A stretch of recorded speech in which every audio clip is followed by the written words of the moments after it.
Halo guys, balik lagi bersama dengan gue Bang Jo Review. Di video kali ini gue pengen ngebahas satu buah iPhone yang harganya tuh udah murah banget, yaitu cuma 3 jutaan aja. Dan kenapa gue rekomendasiin HP ini? Karena menurut gue secara harganya dan juga chipset yang dipakai, ini adalah HP yang menarik banget, yaitu iPhone SE 2020. Di video kali ini gue pengen ngebahas lebih lanjut apakah iPhone SE 2020 ini tuh worth it kalau seandainya dipakai di tahun 2022. Dan kalau seandainya kalian penasaran sama HP ini, tanpa basa-basi langsung aja check this out.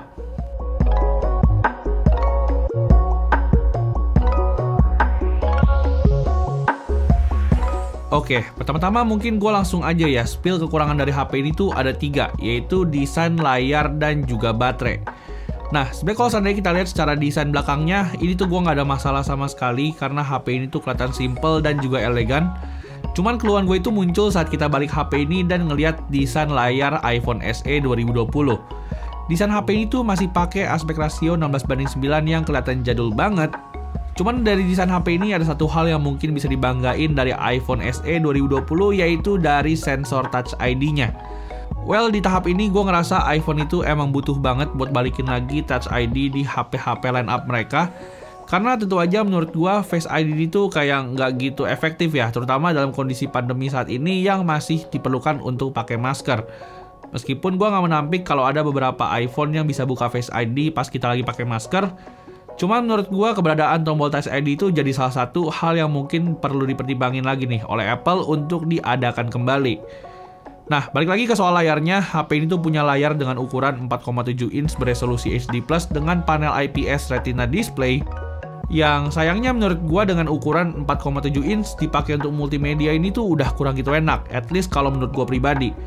Meskipun untuk kualitas layarnya ini tuh kelihatan tajam dengan warna yang cukup oke, cuman menurut gua nonton di layar 4,7 inch ini tuh berasa kurang aja gitu, karena HP ini tuh punya viewing angle yang kelihatan kecil banget. Setup speakernya pun menurut gua yang meskipun udah stereo tapi so far menurut gua tuh biasa-biasa aja.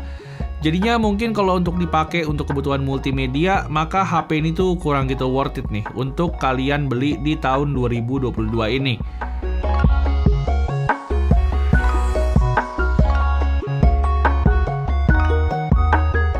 Nah, masuk ke satu hal lagi yang menurut gua bakal lebih menjengkelkan lagi dari segi layarnya, yaitu dari segi baterainya. Di sini tuh gue awal-awal pengen kasih tau dulu nih, kalau HP ini punya baterai yang boros banget.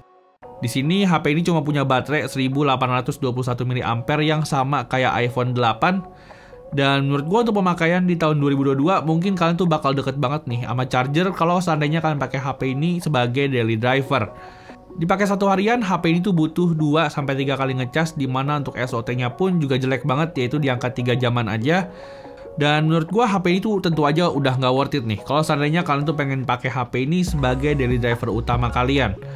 Di tahun 2022 ini, dimana HP ini udah berumur 2 tahun, tentu aja ada pengurangan dari sektor baterainya. Cuma kalau menurut gue pribadi, gue itu sih ogah banget untuk pakai HP ini sebagai daily driver utama gue.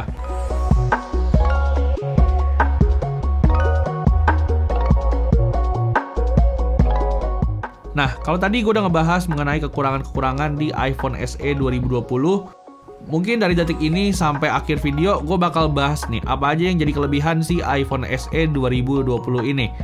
Hal pertama yang mungkin pengen gue bahas dari HP ini tuh tentu aja dari segi performanya, dimana kalau seandainya kita lihat spek di atas kertas, ini menurut gue adalah HP yang punya performa flagship banget. Secara chipsetnya, HP ini tuh udah pakai chipset Apple A13 Bionic yang sama kayak iPhone 11 Pro Max. Dan tentu aja dengan chipset yang seperti ini, untuk dipakai ngapain aja, HP ini tuh bakal berasa smooth banget. Dipakai untuk kegiatan sehari-hari seperti sosial media ataupun untuk chatting, HP ini tuh nggak ada masalah sama sekali. Tapi emang kalau seandainya kalian tuh pengen pakai HP ini untuk kebutuhan gaming, mungkin kalian bisa skip seri ini nih. Karena menurut gua untuk dipakai gaming, HP ini tuh udah nggak gitu enak. Secara kapasitas RAM dan juga storage yang gue pakai ini tuh adalah yang RAM 3GB dan storage 64GB.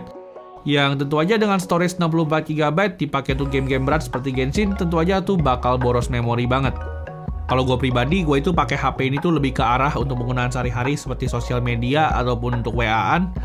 Tapi kalau seandainya kalian tuh pengen gaming di HP ini, sebenarnya untuk jalanin game-game berat seperti PUBG Mobile ataupun Genshin Impact, HP ini tuh sebenarnya lancar-lancar aja ya, karena chipsetnya ini tuh menurut gua juga udah overkill banget.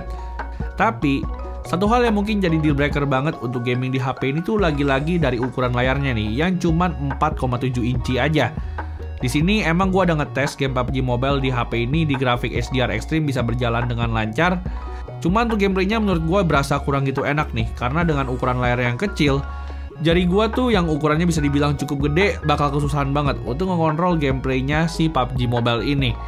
Tapi kalau seandainya untuk game yang nggak gitu kompetitif seperti Genshin Impact, HP ini tuh menurut gua masih cukup aman di 10-15 menit pertama.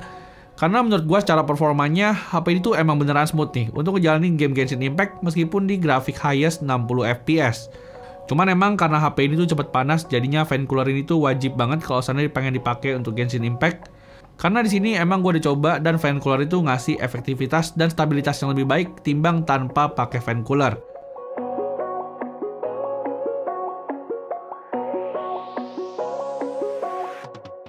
Lalu lanjut ke hal lain yang bikin gua ngerekomendasiin HP ini tuh ada dari segi dukungan softwarenya. Dimana secara softwarenya HP ini tuh udah menggunakan software terbaru nih, yaitu iOS 15.5 yang mungkin aja masih dapat update lagi sampai beberapa tahun ke depan. Bisa dibilang iPhone SE 2020 ini tuh aman banget kalau seandainya kalian pengen pakai antara 3-4 tahun ke depan. Karena kemungkinan juga di beberapa tahun ke depan tuh kalian masih bakal dapetin update iOS 16, 17, 18. Itu tuh masih mungkin banget nih buat di iPhone SE 2020 ini. Jadinya kalau untuk urusan dukungan software, iPhone ini tuh nggak perlu diraguin lagi. Dan mungkin satu alasan gua kenapa gue pilih iPhone SE 2020 untuk jadi secondary phone gua adalah karena sebelumnya iPhone 13 Pro Max gua ini tuh udah dijual ya. Dan gue itu tetap butuh iPhone untuk transfer data ataupun untuk kebutuhan sosial media gua. Di sini gua pakai AirDrop untuk kirim data antara sesama ekosistem Apple. Dan kalau ngomongin soal kebutuhan sosial media, mungkin teman-teman udah tahu ya, kalau iPhone ini bakal lebih baik untuk urusan Instagram Story ketimbang sama rata-rata HP Android. Di sini meskipun gue udah tahu kalau udah banyak HP Android yang punya Instagram Story bagus, tapi di sini gue tahu nih, kalau di harga 3 jutaan, mungkin iPhone SE 2020 ini tuh jadi salah satu yang terbaik untuk urusan Instagram Story.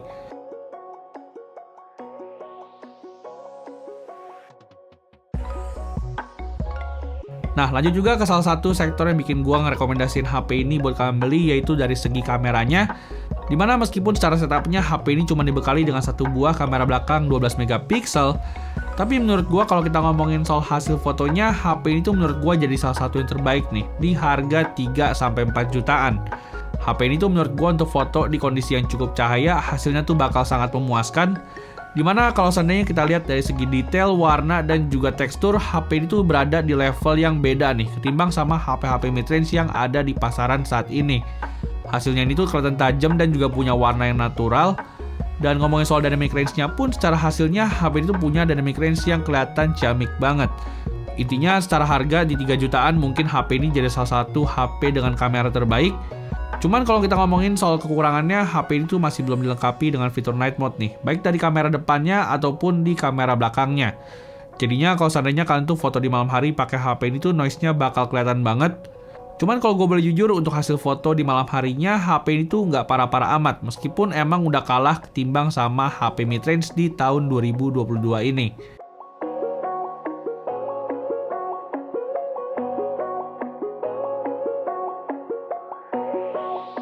Nah, lanjut ke satu hal yang menurut gue paling spesial dari HP ini, yaitu dari sektor videografinya. Sektor video menurut gue adalah salah satu sektor yang patut banget nih dibanggain dari HP ini, karena HP ini tuh punya hasil video yang sangat-sangat memuaskan. HP ini tuh bahkan gue bisa bilang masih bisa bersaing dengan HP flagship yang di launching di tahun 2022 ini, dimana secara perekamannya HP ini tuh bisa support perekaman di 4K 60fps dengan hasil stabilisasi yang sangat-sangat bagus. Tentu aja kalau seandainya kita lihat dari segi harganya yang cuma 3 jutaan, HP ini tuh bakal jadi juara even kalau saya dibandingin sama HP 5 jutaan.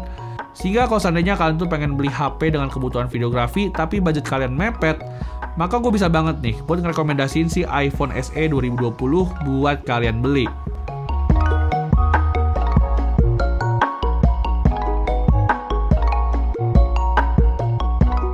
Nah, lalu lanjut ke kamera depan HP ini. iPhone SE 2020 punya kamera depan sebesar 7 megapiksel. Yang untuk hasil fotonya menurut gua so far sih untuk hasil fotonya HP ini aman-aman aja ya untuk dipakai di tahun 2022 ini. Karakter fotonya itu kelihatan natural sama kayak kamera belakangnya. Dan dari segi detail maupun HDR menurut gua HP ini juga punya hasil foto yang udah memuaskan banget. Cuman sayangnya aja untuk videografi kamera depannya, HP ini cuma bisa ngerekam sampai 1080p 30 fps. Dan kalau seandainya kalian penasaran sama hasil video HP ini, kalian langsung aja bisa simak di video berikut ini. Oke guys, jadi sekarang ini gue lagi nyobain rekaman kamera depannya iPhone SE 2020. Dan di sini kalau seandainya kalian dengar mikrofonnya, mungkin ada kayak suara-suara angin sama suara motor ya. Kira-kira kedengeran apa enggak? Nah, sekarang juga gue lagi ngetes stabilisasinya. Kira-kira menurut kalian gimana nih? Bagus apa enggak? Langsung aja kalian bisa lihat sendiri gimana hasilnya. Thank you. Oke, lanjut ke sektor terakhir, yaitu kita ngebahas mengenai harga dan juga kesimpulannya. Menurut gua dengan harganya yang cuma 3 jutaan aja, even bisa start di angka 3 juta, HP ini tuh adalah HP yang sangat worth it nih buat kalian beli. Secara spesifikasi, HP ini tuh menurut gua masih sangat mumpuni di tahun 2022. Dan dari segi dukungan softwarenya pun menurut gua iPhone SE 2 ini tuh masih sangat recommended nih. Kalau seandainya kalian tuh pengen pakai di 3-4 tahun ke depan. Meskipun HP ini masih belum punya 5G, tapi menurut gua HP ini tuh masih nggak masalah karena 5G di Indonesia tuh masih belum berkembang gimana banget. Cuman emang untuk 3 masalah yang tadi gue sebut di awal, seperti untuk desain, layar, dan juga baterainya, ini mungkin perlu jadi concern nih kalian tuh dalam membeli si iPhone SE 2020 ini. Cuman kalau menurut gue pribadi, gue bisa bilang HP ini tuh worth it banget buat kalian beli. Karena dari segi fitur-fiturnya pun HP ini juga udah lengkap. Punya NFC, wireless charging, dan juga IP67. Jadinya kalau seandainya kalian tuh pengen beli iPhone SE 2020 di tahun 2022, gue bisa banget ngerekomendasiin HP ini. Dan kalau seandainya kalian pengen beli iPhone SE 2020, kalian langsung aja bisa klik link yang udah gue taruh di kolom deskripsi. So, palingan segitu dulu aja video gue mengenai review dari iPhone SE 2020 di tahun 2022. Like kalau kalian suka dengan video ini, dan jangan lupa juga buat subscribe channel ini, dan jangan lupa juga untuk komen juga. Dan kita jumpa lagi di video selanjutnya. Thank you.